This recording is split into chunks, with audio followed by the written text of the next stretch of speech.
नमस्कार। आज हम बात करेंगे निक्का ज़ेल्दार 4 प्रेम और रहस्य फिल्म के बारे में। मतलब उसकी कहानी के कुछ खास पहलुओं पर थोड़ी गहराई से चर्चा करेंगे। हाँ बिल्कुल, हमारे पास कहानी के कुछ मुख्य बिंदु हैं ना। हाँ है।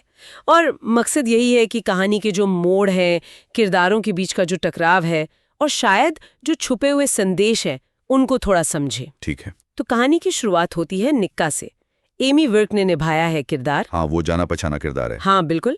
एक पारंपरिक अमीर पंजाबी जमींदार परिवार का लड़का है, सीधा साधा सा। थोड़ा भोला भाला शायद। हाँ कह सकते हैं।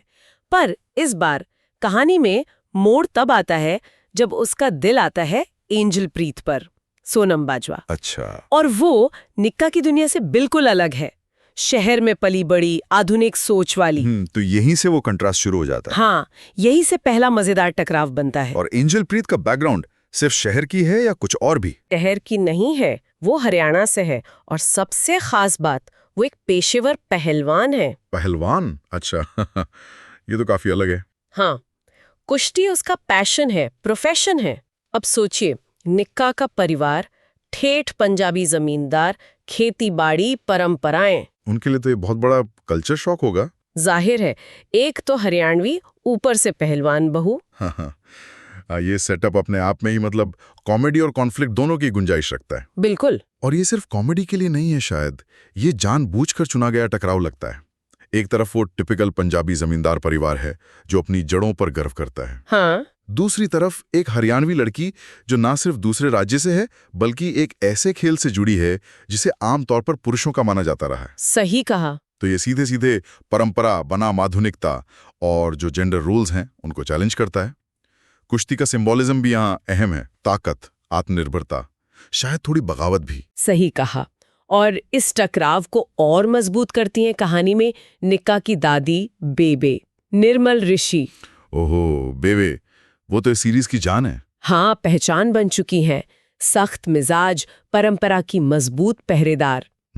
वो एंजल प्रीत को सिर्फ इसलिए शक से नहीं देखती कि वो शहर की है या हरियाणवी है, बल्कि उसके पहलवान होने पर तो उनकी त्योरियां ही चढ़ जाती हैं। अच्छा, मतलब पहलवान होना उनके लिए सबसे बड़ी प्रॉब्लम है? हाँ, लगता तो यही है। उनके लिए ये मेल एकदम बेमेल है। उनकी नजर में ऐसी लड़की परिवार की इज्जत और रिवाजों में फिट नहीं हो सकती। बेबे का किरदार यहाँ काफी इंटरेस्टिंग रोल प्ले करता है।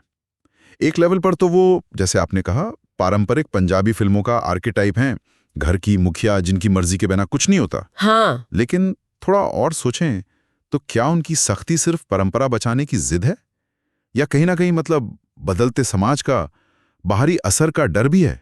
हो सकता है। क्या एंजल प्रीत का व्यक्तित्व, उसकी इंडिपेंडेंस, उनके कंट्रोल के लिए, उनके वर्ल्ड व्यू के लिए खतरा है? कहानी शायद इन चीजों को भी छूती है।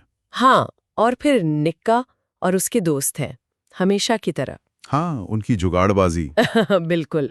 वो इस दीवार को गिराने के लिए अपनी तरकीबें लगाते हैं, मजेदार तरीके से।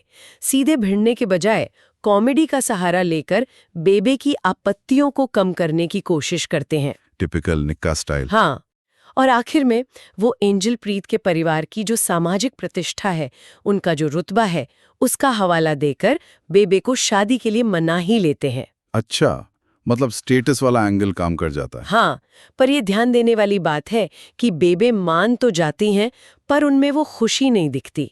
एक तरह की मजबूरी या हिचकिचाहट साफ लगती है, जैसे पूरी तरह कन्विंस्ड नहीं है। और यही कहानी एक और परत खोलती है ना। बेबे का मानना सिर्फ निक्का की चालाकी नहीं है, बल्कि वो सोशल प्रेशर, स्टेटस का दबाव भी दिखाता है। सही। परंपरा अपनी जगह, लेकिन समाज में रुतबा भी मायने रखता है। तो ये एक तरह का समझौता है जो बेबे करती हैं, और उनकी वो अधूरी रजामंदी वो आगे के झगड़े की नींव रख देती हैं। बिल्कुल। ये पंजाबी समाज की एक सच्चाई भी है शायद, जहां फैमिली ऑनर और लोग क्या कहेंगे ये अक्सर पर्सनल चॉइस पर भारी पड़ता है। तो खैर, शादी हो जाती है। पंजाबी और हरियाणवी, दो अलग संस्कृतियों का मिलन होता है। खूब धूमधाम, जश्न, लगता है सब ठीक हो गया। Happy beginning. हाँ, निक्का और एंजल प्रीत खुश हैं, परिवार जुड़ गए हैं।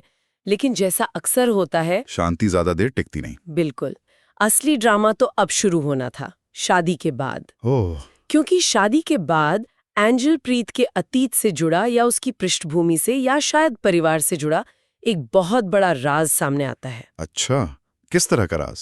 ये कोई छोटी मोटी बात नहीं, बल्कि एक ऐसा गहरा सीक्रेट है जो न सिर्फ निक्का और एंजल प्रीत के रिश्ते में भुजाल ला देता है, ओ तेरी।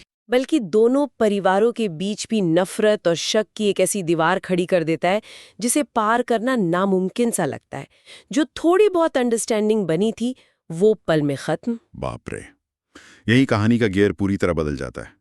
जो फिल्म एक लाइट हार्टेड कॉमेडी लग रही थी, हाँ, वो अचानक एक सीरियस फैमिली ड्रामा बन जाती है। और ये राज का शादी के बाद खुलना, ये बहुत क्रूशल है। क्यों? क्योंकि ये सवाल उठाता है कि क्या रिश्ते की नींव सिर्फ प्यार थी या उसमें सच्चाई और भरोसा भी था? जब वो बुनियाद ही हिल जाए तो क्या रिश्ता टिक सकता है? ये राज सिर्फ एक घटना नहीं है, ये रिश्ते के ट्रस्ट और ट्रांसपेरेंसी का लिटमस टेस्ट बन जाता है। खासकर ऐसी शादियों में जहां परिवार इतने जुड़े हों, वहां अतीत के राज ज्यादा विस्फोटक हो सकते हैं। बिल्कुल। राज खुलने के बाद तो निक्का के घर का माहौल एकदम जहरीला हो जाता है। अंदाजा लगा सकता हूँ। बेबे, जिन्हें पहले ही शक था, अब उन्हें लगता है उनके साथ धोखा हुआ है, उनकी इज्जत मिट्टी में मिल गई है। हाँ, वो इस राज को अपने पुराने डाउट्स को सही साबित करने के लिए इस्तेमाल करती हैं। मैंने तो पहले ही कहा था वाला एटीट्यूड। हाँ, वो तो होना ही था। और वो घर में अपने नियम और भी सख्ती से लागू करने लगती हैं, खासकर एंजल प्रीत पर। घर जैसे जंग का मैदान बन जाता है। ये दिखाता है कि कैसे छुपे हुए सच या अतीत की बातें प्रेजेंट रिश्तों में जहर घोल सकती हैं, खासकर जब पहले से ही प्रिजुडिस हो। सही। बेबे का किरदार यहाँ सिर्फ पारंपरिक नहीं रहता, वो एक तरह से आहत अभिमान और शायद कंट्रोल खोने के डर का भी प्रतीक बन जाता है। राज उन्हें एंजल प्रीत को बाहरी और गलत चॉइस साबित करने का एक हथियार दे देता है। और इस सारे बवाल के बीच पिसते हैं निक्का और एंजल प्रीत। जाहिर है, उनका प्यार आरोपों, गलतफहमियों, इमोशनल उथल-पुथल की भट्टी में तपता है। निक्का के लिए ये सबसे मुश्किल टाइम है। उसके लिए तो धर्म संकट हो गया होगा। हाँ, बिल्कुल। एक तरफ उसका परिवार, उसकी माँ, दादी, जिनकी इज्जत का सवाल है। दूसरी तरफ उसकी पत्नी, उसका प्यार, उसकी नई जिंदगी। उसे समझ नहीं आता कि किसका साथ दे, किसे संभाले। वो खुद भी उस राज की सच्चाई और उसके असर से जूझ रहा होता है। निक्का का ये जो द्वंद्व है, ये कहानी का इमोशनल कोर बन जाता है। ये सिर्फ एक फैमिली फाइट नहीं है, ये एक इंसान का अपने वैल्यूज, अपनी पहचान, अपनी जिम्मेदारियों के बीच का संघर्ष है। क्या वो परिवार की इज्जत के लिए प्यार कुर्बान कर देगा, या वो अपनी पत्नी के साथ खड़े होने की हिम्मत दिखाएगा चाहे परिवार खिलाफ हो जाए? यहीं पर उसका कैरेक्टर डेवलप होता है। सही बात है। वो अब सिर्फ भोला भाला लड़का नहीं रह सकता, उसे फैसले लेने होंगे एक पति के तौर पर, एक बेटे के तौर पर। ये उसकी मैच्योरिटी का टेस्ट है। और एंजल प्रीत, उसके लिए सब कैसा होगा? एक नए घर में जहां उसे पहले ही पूरी तरह अपनाया नहीं गया, और अब इतना बड़ा इल्जाम। कहानी उसे कैसे दिखाती है? क्या वो विक्टिम बन जाती है? ये एक बहुत जरूरी सवाल है। अक्सर ऐसी कहानियों में फीमेल कैरेक्टर या तो बेबस दिखती है या फिर एकदम विद्रोही। देखना ये होगा कि एंजल प्रीत का किरदार कितना बैलेंस्ड है। हाँ। क्या उसे अपनी बात रखने, अपना पक्ष समझाने का मौका मिलता है? क्या उसकी जो पहलवान वाली पृष्ठभूमि है, उसकी ताकत, वो सिर्फ फिजिकल है या वो मेंटली भी इस तूफान का सामना कर पाती है? एक मजबूत महिला किरदार वही है जो मुश्किलों में अपनी आवाज और अपनी एजेंसी ना खोए, चाहे वो इमोशनली टूट भी रही हो। कहानी की सफलता इस पे भी निर्भर करेगी कि वो एंजल प्रीत के स्ट्रगल को कितनी सेंसिटिविटी से दिखाती है। बिल्कुल। तो फिल्म के क्लाइमैक्स तक पहुंचते पहुंचते ये तनाव, ये गलतफहमियां एकदम पीक पर होती हैं। लगता है अब सब खत्म। हाँ, वो पॉइंट ऑफ नो रिटर्न जैसा। रिश्ता टूट जाएगा, परिवार बिखर जाएंगे। माहौल बहुत गंभीर, इमोशनली चार्ज होता है। लेकिन फिर कहानी के सबसे जरूरी मोड़ पर निक्का एक बड़ा कदम उठाता है। वो अपनी चुप्पी तोड़ता है। अच्छा, क्या करता है वो? वो सिर्फ एंजल प्रीत का बचाव नहीं करता, बल्कि बहुत इमोशनल और लॉजिकल तरीके से दोनों परिवारों को पंजाबी और हरियाणवी आईना दिखाता है। वो उन्हें उनके झूठे अहंकार, उनकी दकियानूसी परंपराओं के बोझ और उस राज के जहर से ऊपर उठकर प्यार और इंसानियत को देखने के लिए मजबूर करता है। ये तो बड़ा हिम्मत वाला स्टैंड हुआ। हाँ, वो शायद उन्हें याद दिलाता है कि रिश्तों की बुनियाद आपसी समझ और माफी पर टिकी होती है, न कि अतीत की गलतियों या समाज के दबाव पर। ये क्लाइमैक्स कहानी के सेंट्रल मैसेज को सामने लाता है। निक्का का स्टैंड सिर्फ अपने प्यार के लिए नहीं है, बल्कि एक बेहतर, ज्यादा समझदार नजरिए के लिए है। हाँ, ये एक तरह से नई पीढ़ी की आवाज है जो पुरानी पीढ़ी के पूर्वाग्रहों को चैलेंज कर रही है। समाधान सिर्फ सच जानने में नहीं है, बल्कि उस सच के साथ जीना सीखने और एक दूसरे को माफ करने में है। बिल्कुल। तो कहानी ज्यादा असरदार बनती है। और आखिरकार इसी इमोशनल टकराव और निक्का की हिम्मत से प्रॉब्लम सॉल्व होती है। सच्चाई को पूरी तरह एक्सेप्ट किया जाता है, शायद उसके पीछे की वजह को भी समझा जाता है। अच्छा। गलतफहमियां दूर होती हैं और फिल्म का अंत दोनों परिवारों के पूरे रियूनियन और निक्का एंजल प्रीत के रिश्ते की एक नई मजबूत शुरुआत के साथ होता है। उन्हें वो स्टेबल मैरिड लाइफ मिलती है जिसके लिए उन्होंने इतनी जद्दोजहद की। तो अंत सुखद होता है। ये अंत इसी बात पर जोर देता है कि प्यार, वफादारी और कम्युनिकेशन किसी भी कल्चरल दीवार या अतीत के राज से ज्यादा ताकतवर हो सकते हैं। हाँ, अगर बड़े पर्सपेक्टिव से देखें तो ये कहानी, जैसा हमारे सोर्सेस से पता चलता है, अलग अलग बैकग्राउंड से आने वाले लोगों के बीच आपसी समझ और स्वीकृति की पॉसिबिलिटी को दिखाती है। बिल्कुल। ये दिखाती है कि मतभेदों के बावजूद अगर नीयत साफ हो और कोशिश की जाए तो रिश्ते न सिर्फ बच सकते हैं बल्कि और गहरे भी हो सकते हैं। हालांकि ये सवाल भी उठता है कि क्या रियल लाइफ में ऐसे सॉल्यूशन इतने आसान होते हैं या ये सिर्फ सिनेमैटिक ऑप्टिमिज्म है? ये भी सोचने वाली बात है। तो हमने इस कहानी के सफर को देखा, कैसे ये दो अलग संस्कृतियों के हल्के फुल्के टकराव से शुरू हुई। हाँ, पारिवारिक आपत्तियों से फिर एक गंभीर राज के खुलने से पैदा हुए संकट की गहराइयों में उतरी। बिल्कुल।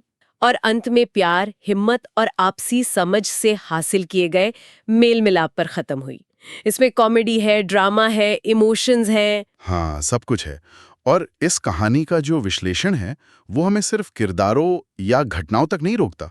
ये हमें सोचने पर मजबूर करता है परंपरा और आधुनिकता के बीच जो हमेशा एक टेंशन रहती है। हाँ, पारिवारिक सम्मान यानी इज्जत का जो सामाजिक दबाव होता है और छुपे हुए सच का रिश्तों पर क्या असर पड़ता है, इन सब के बारे में। सही। कहानी का निचोड़ यही है कि चाहे मुश्किलें कल्चरल डिफरेंस से आएं या अतीत के बोझ से, उनका सामना करने के लिए आपसी समझ, एक्सेप्टेंस और एक दूसरे के लिए लॉयल्टी, ये सबसे जरूरी हथियार हैं। ये कहानी वाकई एक दिलचस्प सवाल हमारे सामने छोड़ जाती है, खासकर आज के टाइम में जब दुनिया इतनी कनेक्टेड है, अलग अलग कल्चर के लोग मिल रहे हैं। तो सवाल ये है कि पर्सनल खुशी, अपनी पसंद की जिंदगी जीने की आज़ादी और परिवार की उम्मीदें, उनकी परंपराएं, इनके बीच एक हेल्दी बैलेंस कैसे बनाया जा सकता है? बिल्कुल। निक्का और एंजल प्रीत की कहानी इसी बैलेंस की तलाश की कहानी लगती है ना? ये सोचने वाली बात है कि ये बैलेंस असल जिंदगी में कितना मुमकिन है और इसे पाने के लिए क्या कीमत चुकानी पड़ती है। सही कहा।